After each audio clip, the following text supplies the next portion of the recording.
We're going to get into my Bears versus Falcons post-game reaction as Chicago did win their 7th game of the season. But breaking news here on Chicago Bears Now is for a second straight year, the Bears have clinched the number 1 pick in the 2024 NFL Draft. All the Bears needed heading into the final 2 weeks of the season was the Panthers to lose 1 game.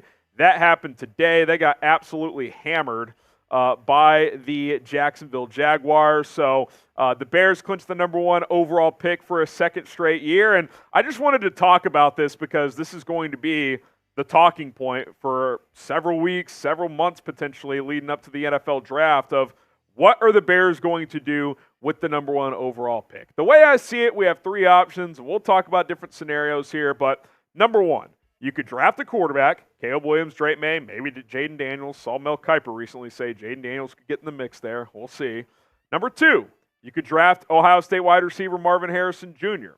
Number 3, you could keep Justin Fields, obviously, trade down for the number 1 pick, either to the 3-4 range where you maybe still get Marvin Harrison, or further down, get a massive package where you get 2 future first-round picks, that team's first this year, plus a player perhaps. Ryan Poles is going to have options, and even if you're in the camp of keep Justin Fields, which he made a strong case today, you wanted the number 1 overall pick. Trust me on that. It's the strongest asset in the sport outside of, Patrick Mahomes, Josh Allen, etc. It's a good day. It's a good day. We'll talk about the playoff situation. The Bears are all but dead now because the Giants lost, but it's a good day overall. The Bears look good. They got the number 1 overall pick. I'm fired up. We're going to talk about different scenarios in the days and weeks to come. But if you're fired up about having the number 1 pick in the 2024 NFL Draft, spam me down below. I mean, the Bears have everything in front of them. Cap space, draft equity. It's going to be a big offseason. Type me in the comments down below if you're fired up about having the number 1 pick. And also hit that subscribe button here on Bears Now by Chat Sports because we got one more game to go against the Packers. FGB in the comments, by the way. Then a massive offseason begins. I would think Matt Eberflus is trending toward being really safe at this point. We'll see what happens next week, but we'll talk coaching buzz. What happens with Luke Getsy? We'll talk quarterback buzz. Do you keep or trade Justin Fields? Number 1 pick, what do you do with it? Draft trade scenarios. Lots of stuff to come. Mock drafts. Hit that sub button. We're trying to get to 83,000 subscribers today before the end of the new year. All right, Bears 37, Falcons 17. Let's talk about today's game a little bit as this was a good performance. 21-7 at the half.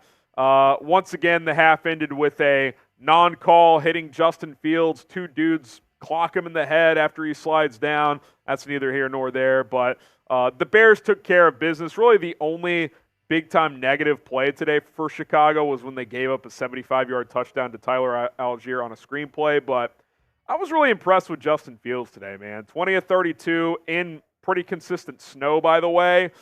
268 yards and a touchdown. Didn't turn the ball over. He also rushed for 45 yards and a touchdown as well. So quick math, 313 total yards, 2 touchdowns, no turnovers. I thought it was a really good performance from him in tough conditions. I thought the weather would help the Bears, and that definitely was the case. And look, we don't know what the future is for Justin Fields.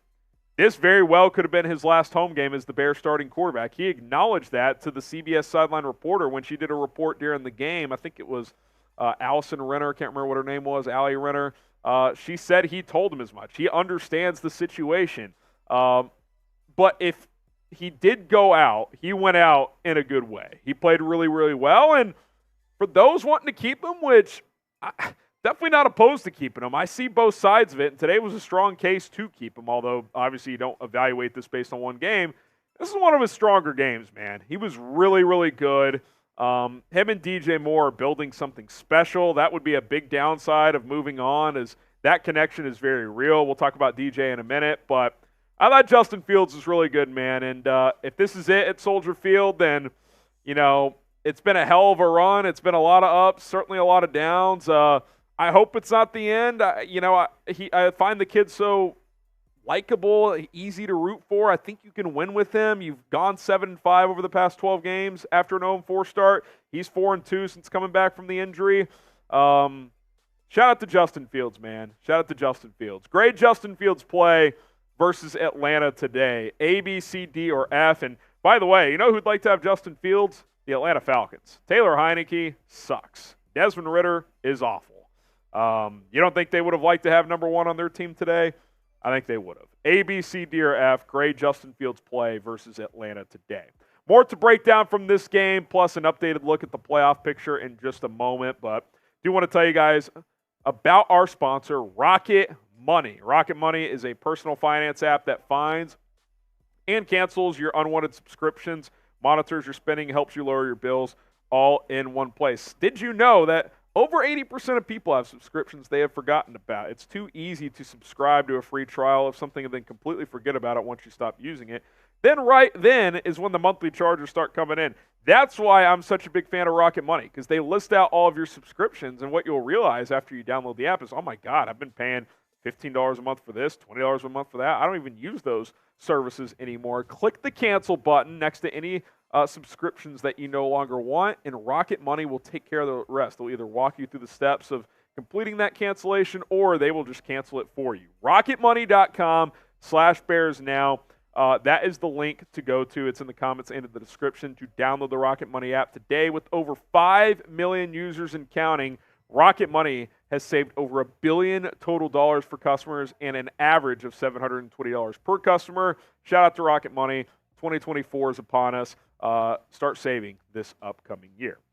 Got to give DJ Moore some love, man. I mean, he's been the best football player on this team all year. With his day today, by the way, that gets him exactly at 1,300 yards. He was at 1,141 coming in. Now he's at 92 catches for 1,300 yards and 8 touchdowns, a career year for DJ Moore. You think there's a reason he's been advocating to keep Justin Fields, because this is the best quarterback he's played with. This is the most success he's ever had in the National Football League. He wants to keep him around, and that's why getting a second weapon, regardless of the quarterback, is so vital, because Darnell Mooney was out today. Cole Kmet was active, but he didn't play. I think they did him a solid to keep his active streak alive.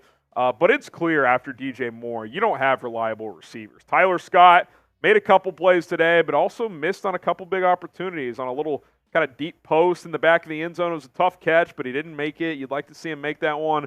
He had another play earlier in the game where he couldn't get 2 feet in bounds in the back of the end zone, 15 yards on 2 catches. I don't think you can enter the offseason with major plans for him. I think he's probably like your number 4 receiver. Maybe he can show enough growth this offseason to be a number 3, but I think you need at least one more big-time playmaker, if not 2, at the wide receiver position.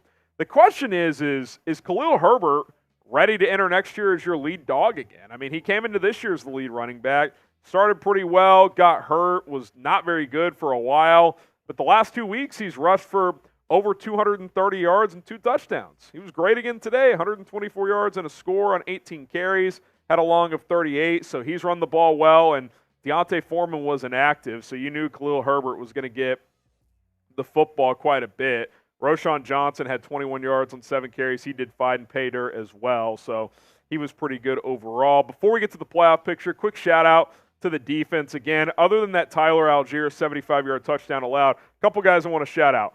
Tyreek Stevenson, guys, 5 tackles, 4 pass breakups, 2 interceptions. Just a terrific day from the rookie cornerback. He was awesome. Javon Dexter, another rookie, 4 tackles, 2 sacks, TFL, 2 quarterback hits. He's getting better. TJ Edwards had an interception. Kyler Gordon had an interception. This defense is playing at a very, very high level. You held Taylor Heineke to 10 of 29 passing and picked him off 3 times, and also picked off Desmond Ridder. Like, the defensive growth is real. I get, this Falcons offense isn't a world-beating group, but other than really one play from Tyler Algier, you had control of this game, especially after the first quarter. So kudos to the defense. Kudos to Flus getting that group on track after it was looking ugly earlier in the year, especially with the whole Allen Williams situation. All right, let's talk about the playoff picture now. You're going to see a lot of tweets that the Bears have been eliminated. I even sent one out. They pretty much have. Now, there is a bizarre avenue where they would enter Week 18 with a path to the playoffs. Here's what has to happen. Seattle, who is playing right now, has to lose to Pittsburgh. Certainly could happen. The Rams, by the way, should have lost to the Giants, and Tyrod Taylor blew up. And that fraud kicker from the Packers, who's now in New York. Mason Crosby missed a go-ahead field goal, but that's neither here nor there. That's over with. You need Seattle to lose to Pittsburgh, and you need Minnesota and Green Bay to tie.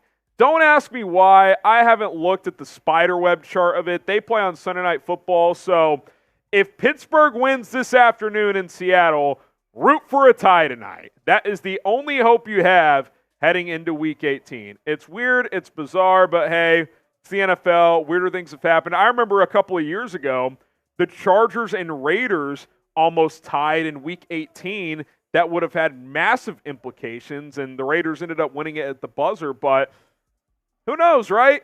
Division game, weird stuff can happen. Obviously, the playoffs are very, very, very, very, very, very unlikely, but Pittsburgh wins this afternoon, maybe, just maybe, there is a glimmer of hope. And by the way, Pittsburgh is in the red zone, driving, tied at 7 with Seattle, so a chance to take the lead as we film this early in the second quarter. All right, guys, good day overall. Yeah, the playoff hopes are mostly dashed, but you get the number 1 overall pick. Justin Fields and the Bears play fantastic. Get to 7-9, have a chance to finish strong with a win at Green Bay next week. FGB, that's the motto all week long. We'll see you guys soon here on Chicago Bears Now.